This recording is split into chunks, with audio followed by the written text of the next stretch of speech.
Fala pessoal, espero que estejam todos bem. Meu nome é Alan, junto aqui com o Eduardo, a Raquel e o Vitor.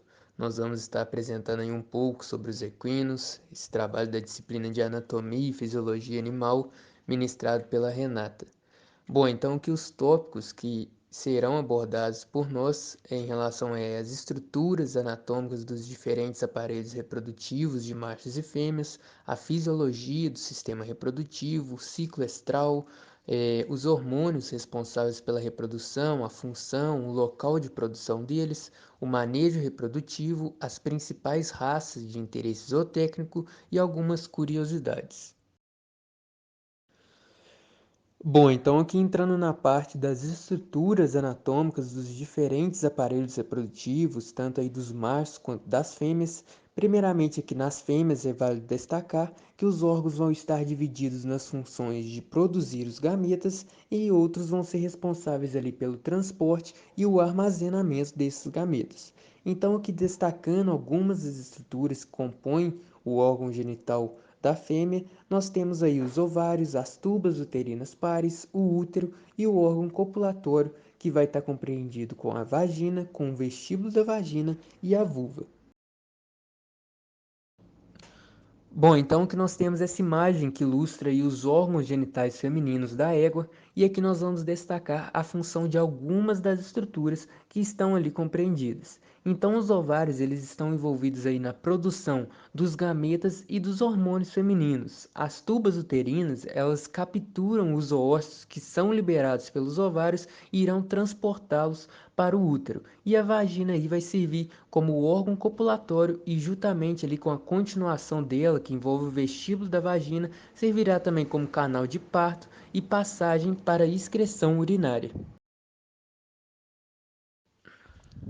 Bom, já aqui no macho, os órgãos genitais, eles vão estar envolvidos aí no desenvolvimento, no amadurecimento, no transporte e no armazenamento dos gametas masculinos. Então, aqui algumas estruturas é que ele possui aí um par de testículos, o ducto contorcido do epidídimo, o ducto deferente, a uretra, as glândulas genitais acessórias e o órgão copulador, que é o pênis.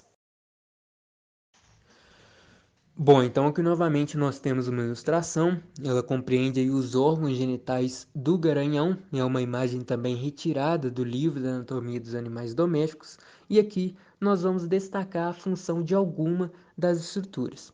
Então, em relação aos testículos, eles estão aí envolvidos na produção do esperma e também dos hormônios. O epidídimo, ele armazena os espermatozoides durante o amadurecimento deles, antes que eles passem para o ducto deferente e pela uretra. As glândulas acessórias, elas também liberarão as suas secreções para que haja ali o aumento do volume do sêmen. A parte distal ali da uretra, ela forma o caminho combinado para a passagem tanto da urina como também do sêmen. Além aí do pênis, que atua como órgão copulador masculino e irá depositar o sêmen no trato reprodutor feminino. Professora, meu nome é Raquel e eu vou apresentar a fisiologia do sistema reprodutivo dos equinos. Fisiologia reprodutiva da fêmea equina, a equa. Ela é composta pela vulva, vestíbulo, vagina, cérvix, corpo e cornos uterinos, ovidutos e ovários. Os órgãos do sistema reprodutor são, em parte, funcionalmente dependentes de interações entre hormônios, principalmente neuroendócrinos, produzidos pelo hipotálamo e hipófise e receptores hormonais. A reprodução é controlada por dois sistemas, o sistema endócrino e o sistema nervoso central, formando o eixo hipotálamo-hipofisário, que controla as funções gonadais. O sistema reprodutor do macho equino, cavalo.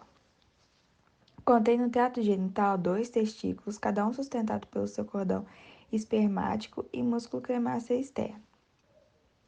Dois ductos, diferentes cada um conectado com uma ampola.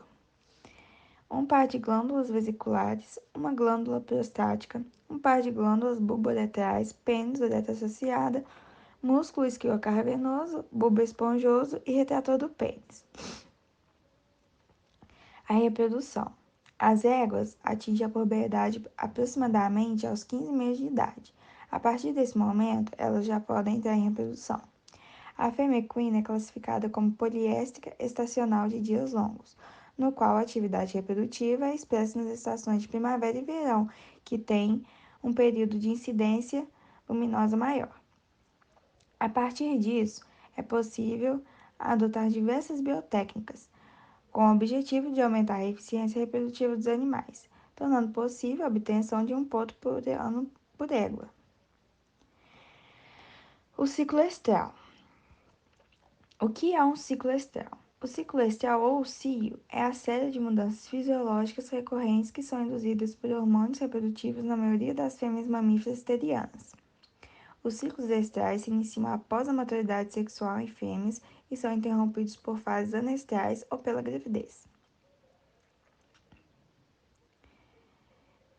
Ciclo estral dos equinos. As éguas não exibem muita atividade ovariana no período do inverno, pois são poliéstricas sazonais de dias longos, exibindo mais atividade ovariana no período de primavera e verão, que constitui os dias mais longos.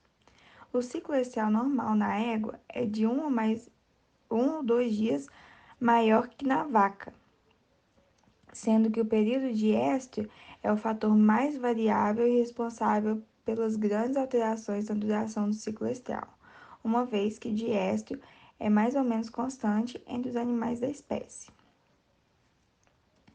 O éstrio. O éstrio na égua é marcado por um período de receptividade sexual bem característico, mas em algumas éguas só é perceptível por meio de acompanhamento folicular por exame ultrassonográfico, uma vez que as manifestações psíquicas não são demonstradas, que é o cio silencioso. Essa manifestação é muito comum no período conhecido como cio do potro, que ocorre entre o 5º e o 15º dia pós-parto. Boa tarde, turma. Eu vou falar um pouquinho sobre os hormônios responsáveis pela reprodução, a função e o local de produção. Os principais hormônios sexuais são o estrógeno e a progesterona.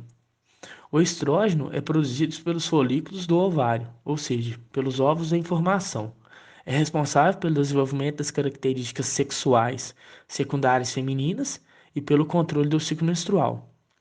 Já a progesterona é produzida pelo corpo do lúteo, estrutura que se forma a partir do folículo, e juntamente com o estrógeno, atua nas diversas fases do ciclo menstrual.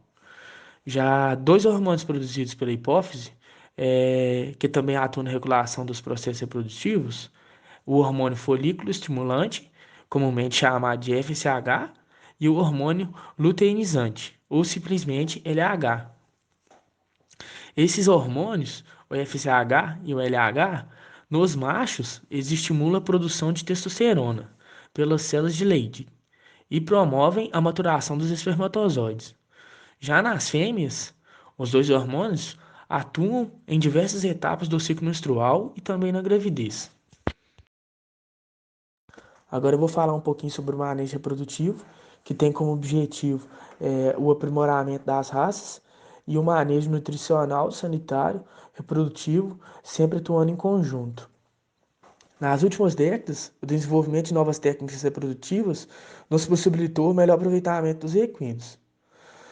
Assim, tornando possível acelerar o aprimoramento das raças juntamente com seus cruzamentos.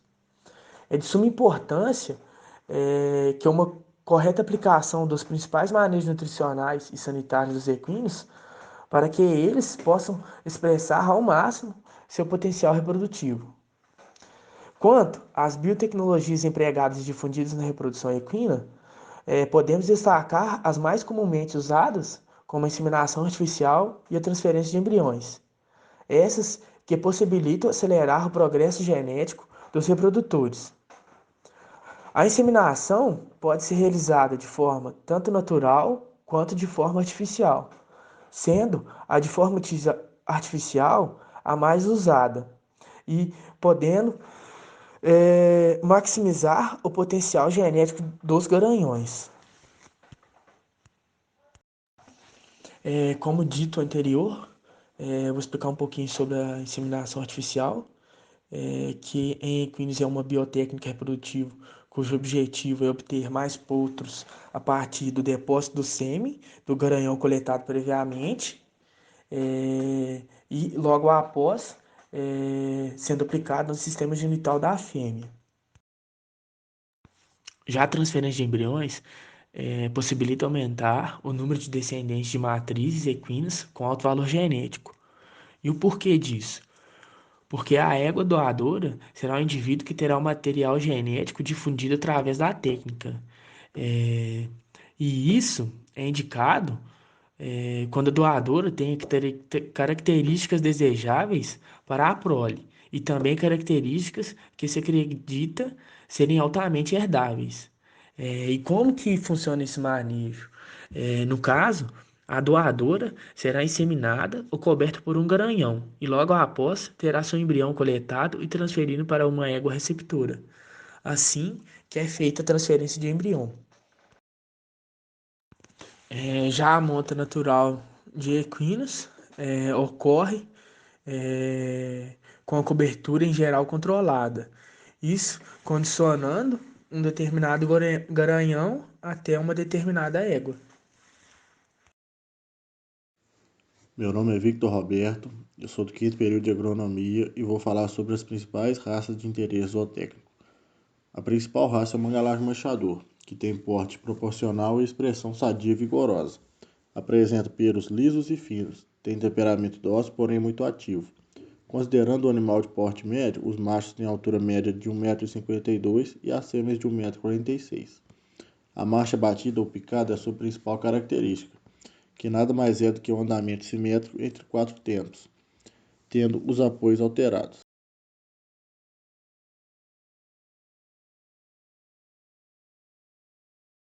O cavalo crioulo é principalmente criado no estado do Rio Grande do Sul. É um animal de sela cujo temperamento é considerado tranquilo, amável e inteligente.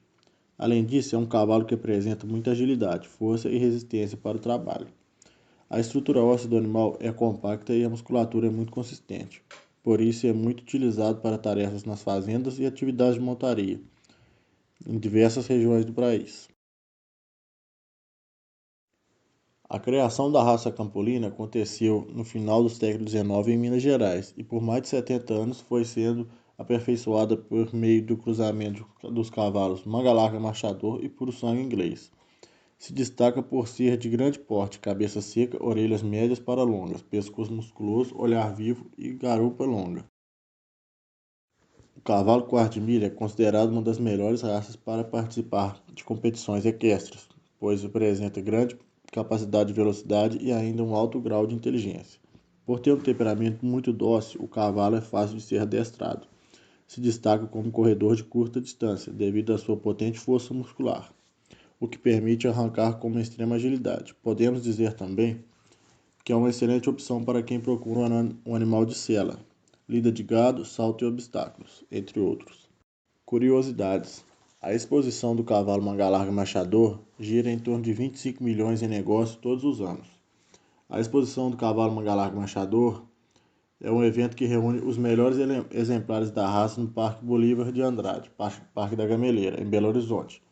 Cerca de 220 mil pessoas participam da exposição, o que é importante para divulgar a raça e estimular os negócios. Além de expositores e fornecedores de insumos para a atividade, a Nacional do Manga-Larga tem provas esportivas, julgamentos, leilões e palestras com especialistas.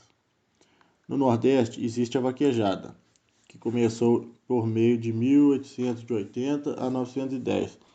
A prática era com a lida do boi, apresentação nos sítios e fazendas.